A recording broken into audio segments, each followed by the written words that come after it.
The reason why you're not getting replies on LinkedIn is not actually the copy. It is a status problem.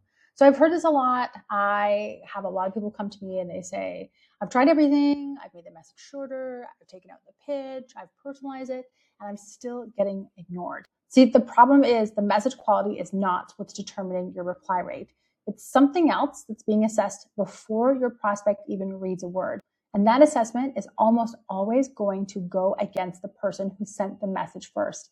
If they don't understand what's happening at this social dynamic level, this is why you're not getting responses. So today I'm going to show you what that assessment is, why it's happening, and what the people who consistently get an 80% reply rate understand before anyone else.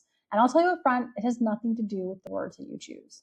So if you've made it shorter, if you've personalized it, if you've removed the pitch, but you're still getting ignored, that is because of what's happening before somebody even reads your message.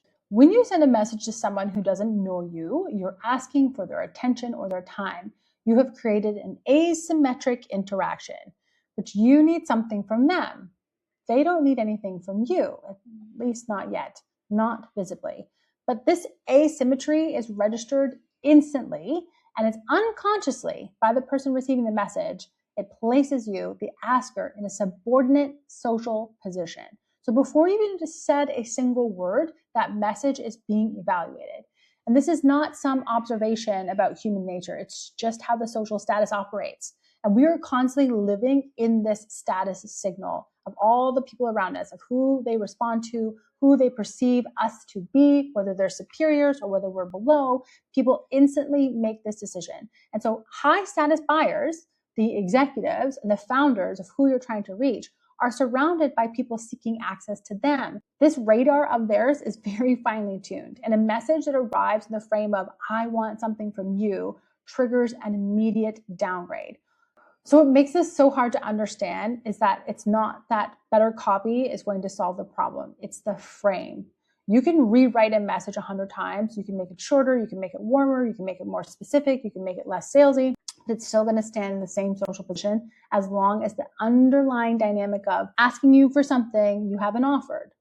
You being the asker immediately puts you in the sub-status level. And then the person on the other end, who's the high status buyer that you're trying to reach, they recognize right away, I want something from you, and then it triggers an immediate fight or flight response. So I get this a lot. I have people reach out and they just want a quick chat. They want to sell me something. They want to book a call with me within that first message.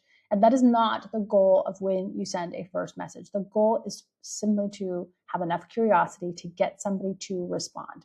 That is how you book meetings with these higher up executives that you're trying to reach. Because if you're just asking for a quick chat, you're just asking for somebody's time, congratulations, you just completely lowered your status. They immediately see you as such, and you're asking for something. You're trying to sell something to them.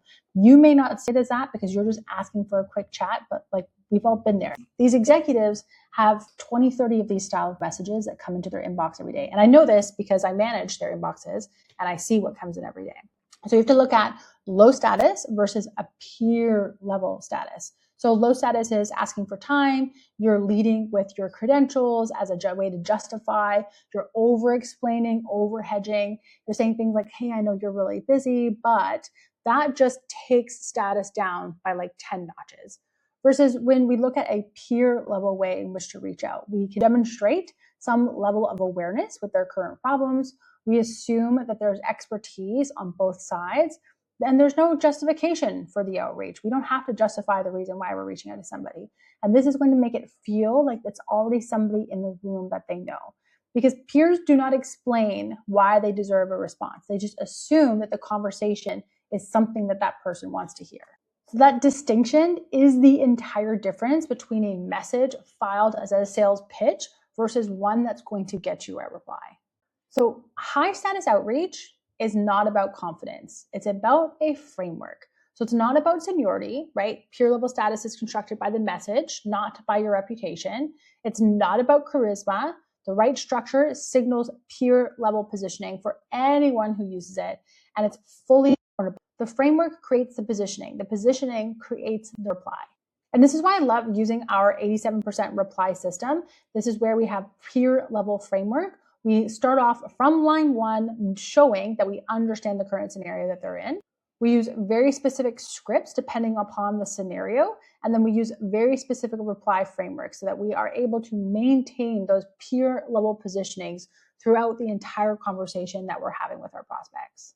So if you want to stop asking for access and you actually want to start signaling that you already belong in the room, you can click on the link below. It's just $7. It is a 45-minute masterclass where I walk you through this exact system on how we get an 87% reply rate. Every time I use this framework on my own personal profile, I book sales calls, because what we do in this masterclass, I promise you, you're not receiving these types of messages on LinkedIn.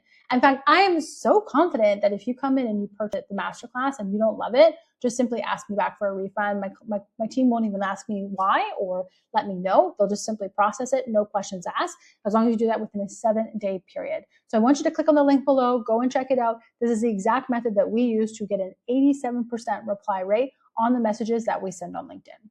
All right, if you're still with me, make sure that you like and subscribe, because every single week I put out new videos on just exactly how we book sales appointments in the B2B space.